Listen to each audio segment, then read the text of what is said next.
Un cordial saludo, amados hermanos. Le habla el hermano Carlos de la iglesia en Guatire. Le damos la bienvenida a este nuevo segmento, lección, fundamentos de la fe cristiana. Está basado en el tomo número 1 y en la lección de este día es la número 3, que tiene por título Dios es Espíritu. En este día, amados hermanos, a través de esta lección podremos despejar las siguientes interrogantes. ¿Dónde debemos adorar a Dios? ¿Qué es un ídolo? ¿Por qué Dios es invisible? ¿Dios es celoso? ¿Cómo servir a Dios? Estas serían las interrogantes y las vamos a aclarar a través de esta maravillosa lección. En primer lugar, debemos saber dónde es el lugar adecuado para adorar a Dios. Amados hermanos, en el Evangelio de Juan tenemos la historia de una mujer samaritana que se encontró con el Señor junto a un pozo. Y en su conversación con Él cuestionó acerca del verdadero lugar de adoración a Dios. Ella le dijo al Señor: nuestros padres adoraron en este monte, y vosotros decís que en Jerusalén es el lugar donde se debe adorar. Jesús le dijo: mujer, créeme que la hora viene cuando ni en este monte ni en Jerusalén adoraréis al Padre. Mas la hora viene, y ahora es, cuando los verdaderos adoradores adorarán al Padre en espíritu y en verdad, porque también el Padre tales adoradores busca que le adoren. Dios es espíritu, y los que le adoran en espíritu y en verdad es necesario que adoren. Esto está en el libro de Juan, capítulo 4, versos 20 al 24. Ese cuestionamiento de la mujer samaritana ejemplifica bien lo que muchas personas piensan o entienden acerca de Dios. De manera general, las personas piensan en Dios y de alguna forma le temen. No obstante, cuando se trata de relacionarse con Él, pocos saben cómo hacerlo. Las personas están llenas de conceptos naturales. Sobre eso, la mayoría asocia la relación con Dios con un lugar físico o cosas palpables. Nacemos, crecemos y vivimos en un mundo material y estamos acostumbrados a relacionarnos con este todos los días, incluso de manera inconsciente. No obstante, debemos recordar que existe un mundo espiritual y que también nos relacionamos con él, aunque no lo veamos. El mundo espiritual es invisible a los ojos humanos y por eso muchos no creen en él y no tienen conceptos imprecisos acerca de él. En 2 Corintios capítulo 5 verso 7, Pablo afirma: por fe andamos, no por vista. La fe es la manera de conectarnos con el mundo espiritual. Aleluya. Nada puede sustituir a Dios, amados hermanos, en nuestra vida. En el Antiguo Testamento, después de que Dios sacó al pueblo de Israel de Egipto, le dio varios mandamientos, estatutos y ordenanzas. El primer mandamiento dice: yo soy Jehová tu Dios, que te saqué de la tierra de Egipto, de la casa de servidumbre. No tendrás dioses ajenos delante de mí. No te harás imagen ni ninguna cosa semejante de lo que está arriba en el cielo, ni abajo en la tierra, ni en las aguas debajo de la tierra.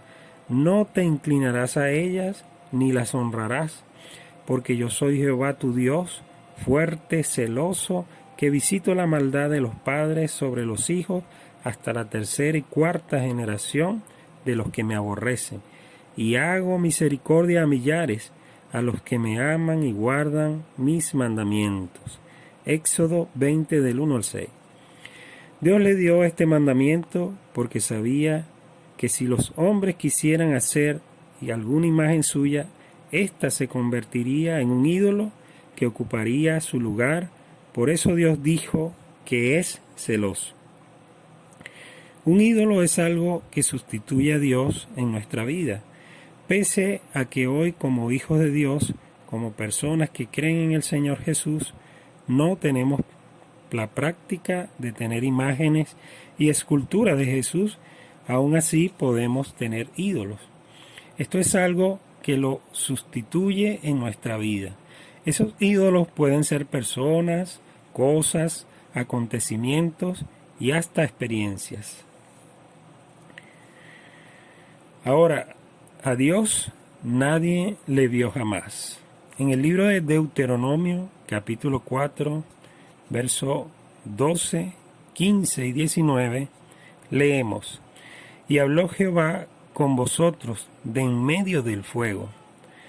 Oíste la voz de sus palabras, mas a excepción de oír la voz, ninguna figura vistes.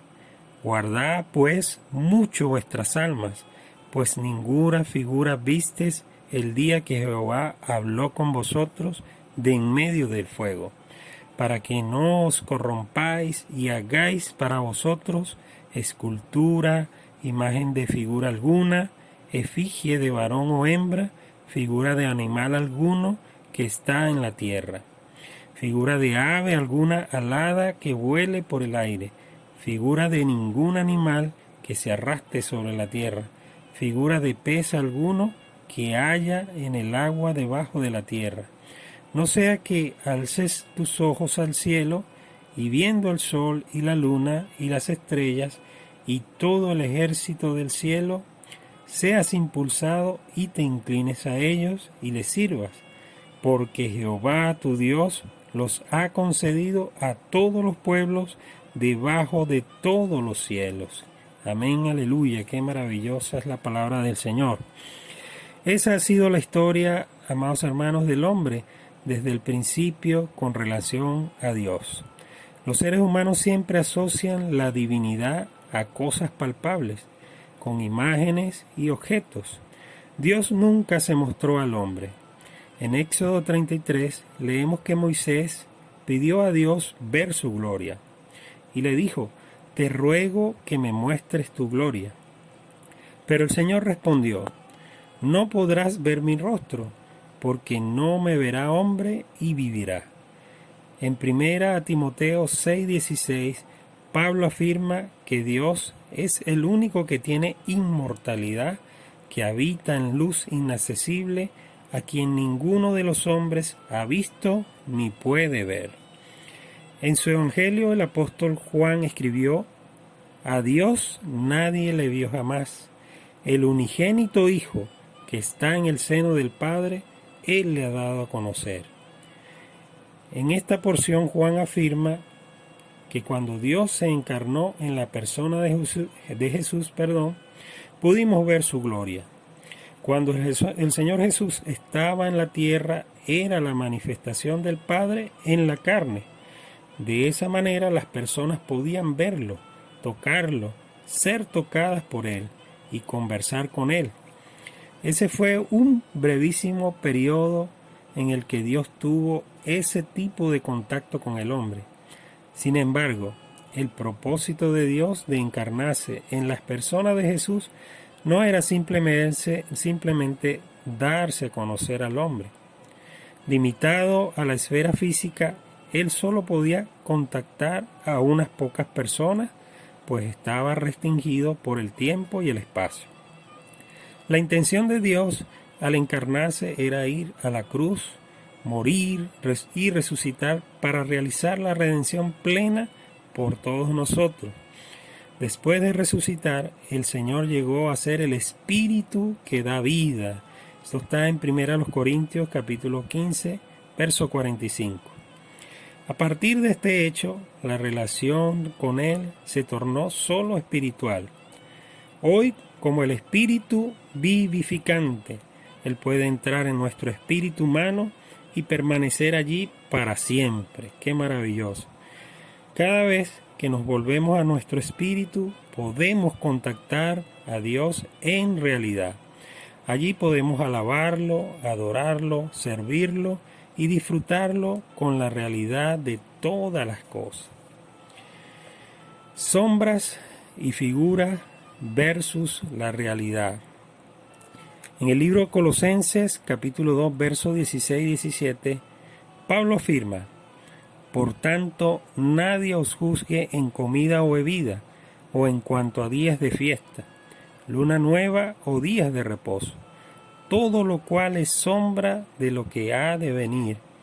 Pero el cuerpo de Cristo, pese a que la realidad divina es espiritual, en el Antiguo Testamento Dios usó varios aspectos físicos como símbolos, figuras y sombras de la realidad. Por ejemplo, en el Antiguo Testamento, si una persona quisiera ser aceptada por Dios, necesitaba sacrificar un animal, un cordero. Ese cordero era la figura de Cristo. Perdón. Por eso es que cuando Juan el Bautista vio al Señor Jesús, dijo: he aquí el Cordero de Dios que quita el pecado del mundo. Eso está en Juan capítulo 1, verso 29. Además del Cordero, hay innumerables figuras de Cristo en el Antiguo Testamento, pues Él es tan rico que una sola persona no puede hacer la figura o no puede prefigurarlo plenamente. Así como el Cordero, Cristo también es simbolizado por varios otros aspectos, como por ejemplo, por eso en Salmos 91 dice Moisés: Señor, tú nos has sido refugio de generación en generación. La palabra refugio también quiere decir morada, casa. Dios es nuestra verdadera casa. La casa en la que vivimos y nos refugiamos del frío, del calor, de la lluvia, es solo una sombra de la realidad que es Cristo. Nuestra dificultad hoy en el Nuevo Testamento es que estamos tan acostumbrados a vivir en un mundo material que no siempre disfrutamos a Dios en Cristo como la realidad de todas las cosas en nuestro espíritu. Todavía buscamos suplir nuestras necesidades físicamente, olvidándonos que necesitamos disfrutar a Dios en nuestro espíritu para obtener toda la provisión que necesitamos. Aún buscamos tener paz exterior en las circunstancias, olvidándonos que solamente en Cristo tenemos la verdadera paz. Aleluya. Es por eso que en Juan 14, 27 el Señor dijo: la paz os dejo, mi paz os doy. Yo no os la doy como el mundo la da. No se turbe vuestro corazón ni tenga miedo. Aleluya. A pesar de que sabemos que la verdadera paz está en Cristo, cuando la situación alrededor está caótica, pensamos que no podemos sentir paz y esperamos que pase la tormenta para sentir paz. Eso es dejar de disfrutar a Dios como nuestra verdadera paz, y de ese modo no aprendemos a vivir contentos en toda y en cualquier situación, como dice el libro de Filipenses capítulo 4 verso 11. Cuando Él es nuestra paz, no importa cuán agitadas estén las circunstancias, amados hermanos, a nuestro alrededor. No nos desesperaremos. Aleluya. Bien, debemos andar en el Espíritu. En el libro de Gálatas, capítulo 5, verso 16 y 17, leemos: digo pues, andad en el Espíritu y no satisfagáis los deseos de la carne, porque el deseo de la carne es contra el Espíritu, y el del Espíritu es contra la carne. Y estos se oponen entre sí, para que no hagáis lo que quisiereis. Y en Colosenses capítulo 2 versos 6 y 7 leemos: por tanto, de la manera que habéis recibido al Señor Jesucristo, andad en Él, arraigados y sobreedificados en Él, y confirmados en la fe, así como habéis sido enseñados, abundando en acciones de gracias. Aleluya. En estos dos pasajes tenemos verbos relacionados con el suelo, el camino y la tierra. Pablo nos amonesta a andar en el Espíritu, a andar en Cristo y ser arraigados y sobreedificados en Él. Por esas porciones vemos que Dios en Cristo para nosotros puede ser nuestra tierra, nuestro piso, nuestra base en la cual andamos. Somos arraigados y edificados. Aleluya, amados hermanos. Aquí hay otra realidad espiritual en la cual muchas veces no le damos la debida atención. Como seres humanos débiles y frágiles, siempre buscamos tener solidez, seguridad, firmeza y muchas veces buscamos eso en las cosas materiales, en las cosas físicas que vemos y palpamos. En nuestra experiencia con Dios debemos avanzar de las cosas materiales a las espirituales y tener a Dios como nuestro piso, nuestra base. Muchas veces cuando las personas quedan consternadas por alguna noticia o acontecimiento, dicen que pierden el piso. Como creyentes en Cristo e hijos de Dios, necesitamos aprender a poner nuestra confianza en el Señor. De este modo, aún hay malas noticias, acontecimientos negativos, contratiempos y cosas así. Pero debemos permanecer firmes. Esa firmeza no viene de las cosas de alrededor, sino de afirmarnos en el Señor. Nuevamente vemos que necesitamos tener una transferencia de las cosas físicas, visibles y materiales a las espirituales, amados hermanos. Dios es espíritu y nuestra experiencia con Él debe comprender todas las cosas de nuestra vida. Además, amados hermanos, debemos sembrar para el espíritu. Como vimos en esta lección, Dios es espíritu y los que adoran deben hacerlo en espíritu y en verdad. Aleluya. Y no solo adorarlo, sino también alabarlo, servirlo y disfrutarlo. Por eso Pablo afirma en Gálatas 6:8, porque el que siembra para su carne, de la carne segará corrupción, mas el que siembra para el espíritu, del espíritu segará vida eterna.